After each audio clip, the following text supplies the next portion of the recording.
Only जेआरएम में आप सभी का स्वागत है। ये हमारी आईआर से संबंधित 5th क्लास है। इससे पहले हमारी 4th क्लासेस हो चुकी हैं। आज की इस वीडियो में हम क्या क्या करने वाले हैं इस पर सबसे पहले हम दृष्टि डालते हैं, जिसमें हम सबसे पहले स्ट्रक्चरल मार्क्सिज्म देखेंगे, इसके बाद हम डिपेंडेंसी थ्योरी देखेंगे, इसके बाद फिर हम वर्ल्ड सिस्टम थ्योरी देखेंगे। लेकिन मैं बता दूं, हर एक टॉपिक को पढ़ने से पहले हम पीवाईक्यू भी देखेंगे, क्योंकि हम पीवाईक्यू से हम एक दृष्टिकोण बनाएंगे।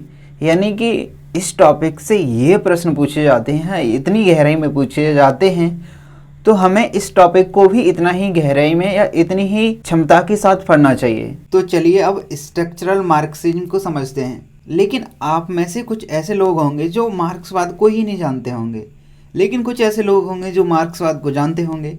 लेकिन हमें तो सभी को लेकर चलना है ना। तो हम सबसे पहले ये जान लेते हैं कि मार्क्सिज्म के आखिर में है क्या, या इसकी बेसिक फीचर्स क्या हैं, या अंतर्राष्ट्रीय या इंटरनेशनल पॉलिटिक्स में इसका क्या योगदान है। हमें ये पता होना चाहिए कि जो मार्क्स थे उन्होंने आईआर से संबंधित कोई एक सामान्य सिद्धांत नहीं दिया था, यानी कोई एक सिस्टमैटिक थ्योरी नहीं दी थी जिनसे कि आईआर की एक्सप्लेनेशन से व्याख्या की जा सके। तो फिर इनका आधार क्या बनता है? हमें आधार लेनिन और स्टालिन के विचारों में दिखाई देता है। तो अब हम समझते हैं कि मार्क्सवाद की बेसिक फीचर्स क्या हैं। जैसे ये इकोनॉमी को ही सब कुछ मानते हैं, इट मीन्स जो इंटरनेशनल रिलेशंस डिसाइड होंगे वो इकोनॉमी के बेसिस पर ही डिसाइड होंगे।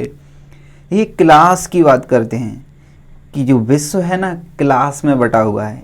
एक है बुर्जुआ वर्ग, दूसरा है सर्वहारा वर्ग। बुर्जुआ वर्ग में कैपिटलिस्ट कंट्रीज आते हैं, जबकि सर्वहारा वर्ग में एशियन अफ्रीकन कंट्रीज आते हैं। मार्क्सिस्ट थिंकर्स होलिस्टिक स्टडी की बात करते हैं। ऐसे ही ये कैपिटलिज्म या इंपीरियलिज्म यानी पूंजीवाद या साम्राज्यवाद का विरोध करते हैं। अब आपने मार्क्सिज्म के बेसिक फीचर्स जान लिए हैं, तो अब हम बात करते हैं स्ट्रक्चरल मार्क्सिज्म के बारे में। स्ट्रक्चरल मार्क्सिज्म की शुरुआत करने से पहले आप समझ लीजिए कि इस टॉपिक से पीवाईक्यू कैसे पूछा गया है, या हमें इस टॉपिक्स को कैसे पढ़ना है। तो जिसमें आप पीवाईक्यू देखेंगे, इसमें स्ट्रक्चरल मार्क्सिज्म की बात की गई है। इसका कौन सा सिद्धांत है वो पूछा है, यानी कि कॉन्सेप्चुअल समझ होनी चाहिए। तो हम इस क्वेश्चंस में एक विकल्प, एक ऑप्शंस बना सकते हैं। तो चलिए अब हम स्ट्रक्चरल मार्क्सिज्म की शुरुआत करते हैं। इसके फाउंडर या प्रतिपादक थे अल्थुसर्स। अब अल्थुसर्स थे, उनका क्या मानना था? अल्थुसर्स कहते हैं कि समाज में इकोनॉमी एकमात्र निर्धारित नहीं करती है, बल्कि इसके पीछे पॉलिटिकल या आइडियोलॉजिकल्स या टेक्निकल्स भी फैक्टर्स जिम्मेदार होते हैं। अल्थुसर्स कहते हैं कि जो प्रेजेंट स्ट्रक्चर्स है समाज की, वो कैपिटलिस्ट सिस्टम को बढ़ाएगी, क्योंकि वो कहीं ना कहीं आइडियोलॉजिकल हो या टेक्निकल हो या साइंटिफिक हो, इनसे जुड़ी हुई है, जो कि पूंजीवाद को बढ़ावा देने में कार्य करते हैं, यानी कैपिटलिस्ट को बढ़ावा देने में कार्य करते हैं। स्ट्रक्चरल मार्क्सिज्म का अप्लाइड रूप है डिपेंडेंसी एंड वॉलस्टीन द्वारा प्रतिपादित वर्ल्ड ऑर्डर्स। यानी कि स्ट्रक्चरल मार्क्सिज्म आप दो रूपों में पढ़ सकते हैं। First is dependency, second is world orders, जो कि वॉलस्टीन द्वारा दिया गया है। तो सबसे पहले अब हम देखते हैं डिपेंडेंसी थ्योरी। डिपेंडेंसी टॉपिक्स को पढ़ने से पहले हमें ये जान लेना चाहिए, क्या इससे पीवाईक्यू लास्ट ईयर्स में पूछे गए हैं? यदि हाँ, तो हम इसको पढ़ें। इसी प्रकार आप देखेंगे कि 2020 में प्रश्न पूछा गया है कि डिपेंडेंसी थ्योरी के बारे में आप बताइए कि इसकी बेसिक फीचर्स क्या हैं। इस प्रकार से ऑप्शंस दिए हुए हैं, जिनमें हमें बताना है कि कौन सा करेक्ट ऑप्शंस है। हमने पीवाईक्यू देख लिया है संबंधित टॉपिक से। तो अब हम शुरुआत करते हैं डिपेंडेंसी थ्योरी की। डिपेंडेंसी थ्योरी के फाउंडर्स हैं या प्रतिपादक हैं, वो है सामिर अमीन और आंद्रे गुंडर फ्रैंक। इनकी बुक्स हैं capitalism and under development in Latin America. Dependency theorist अपने जो आइडियाज़ लेते हैं वो लेनिन से लेते हैं, यानी कि लेनिन से बहुत काफ़ी हद तक प्रभावित हैं। साथ ही इन्होंने विश्व को या वर्ल्ड ऑर्डर को कोर एंड पेरिफेरी दो रूपों में डिवाइड किया था। यहाँ हमें अंतर करना है, क्योंकि हम जब वॉलस्टीन्स पढ़ेंगे तो इन्होंने सेमी पेरिफेरी वर्ड जोड़ा है, जो कि पीवाईक्यू पूछ चुका है इस अंतर से।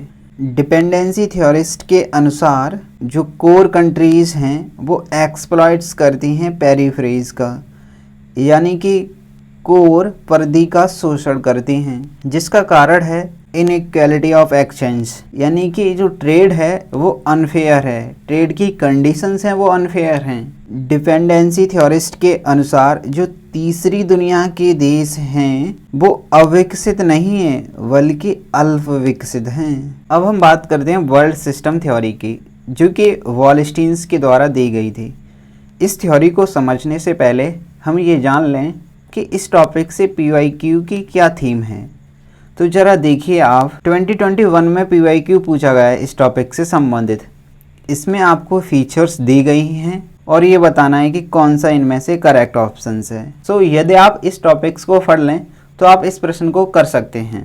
ऐसे ही अन्य प्रश्न जो कि 2021 में पूछा गया था, उसमें ये बताना था कि आपको सेमी पेरिफेरी वर्ड्स किसने ऐड किया था, क्योंकि कोर एंड पेरिफेरी वर्ड्स पहले से ही थे, तो ये सेमी पेरिफेरी किसने दिया था, ये प्रश्न पूछा गया है। तो अब PYQ से ये स्पष्ट तो है कि हमें वर्ल्ड सिस्टम थ्योरी पढ़नी है।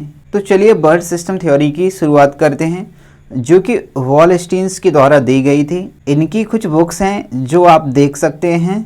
वॉलस्टीन ने डिपेंडेंसी थ्योरी को रिवाइज किया था, यानी इनके अनुसार जो पेरिफेरी कंट्रीज हैं वो भी विकास कर सकती हैं। इन्होंने वर्ल्ड ऑर्डर को 3 पार्ट्स में डिवाइड किया था। First is core, second is semi periphery, third is periphery. Core में कौन शामिल होगा या सेमी पेरिफेरी में कौन होगा, पेरिफेरी में कौन सा होगा, आप इसे मैप के जरिए देखिए। जैसे जो कि डेवलप कंट्री हैं, यानी कि विकसित देश हैं, USA या यूरोपियन कंट्री या ऑस्ट्रेलिया, जो कि कोर हैं। सेमी पेरिफेरी, पेरिफेरी, इस इमेज को हमें ध्यान में रखना है क्योंकि ये 3 वर्ड्स हैं जो कि बहुत ज़्यादा कन्फ्यूजन्स करते हैं। इस इमेज के द्वारा आपके कुछ कन्फ्यूजन्स अवश्य ही दूर हुए होंगे। आप इस इमेज को देखिए। इस इमेज में कोर नेशंस दिए हैं एंड उनकी फीचर्स क्या हैं, यानी जो कोर कंट्रीज़ होगी उसके यहाँ ये फीचर्स होंगी। जो सेमी पेरिफेरी कंट्रीज़ होगी उसमें ये फीचर्स शामिल होंगी, पेरिफेरीज कंट्रीज़ होंगी उनमें ये फीचर्स शामिल होंगी। आप इस इमेज को स्किप कर सकते हैं क्योंकि एग्जाम पॉइंट ऑफ व्यू इसका इम्पोर्टेंस बहुत ही कम है। तो इसी के साथ हमारे स्ट्रक्चरल मार्क्सिज्म से संबंधित टॉपिक्स खत्म होते हैं। यदि हम संक्षिप्त रूप में रिवाइज करें तो सबसे पहले हमने मार्क्सिज्म को समझा था, यानी मार्क्सवाद को समझा था। इसके बाद हमने स्ट्रक्चरल मार्क्सिज्म को देखा था, यानी इनसे PYQ कैसे आते थे ये भी देखे थे। इसके बाद हमने डिपेंडेंसी थ्योरी देखी थी और लास्ट में हमने वर्ल्ड सिस्टम थ्योरी देखी थी। वीडियो देखने के लिए आपका बहुत बहुत धन्यवाद। आप ज़रूर कमेंट करिए और बताइए कि IR थ्योरी को आपने अभी तक इस प्रकार से पढ़ा था या नहीं, और आप इसकी PDF ओनली JRF टेलीग्राम से डाउनलोड कर सकते हैं जो क्विक रिवीजन के लिए काम आएगी। Thank you.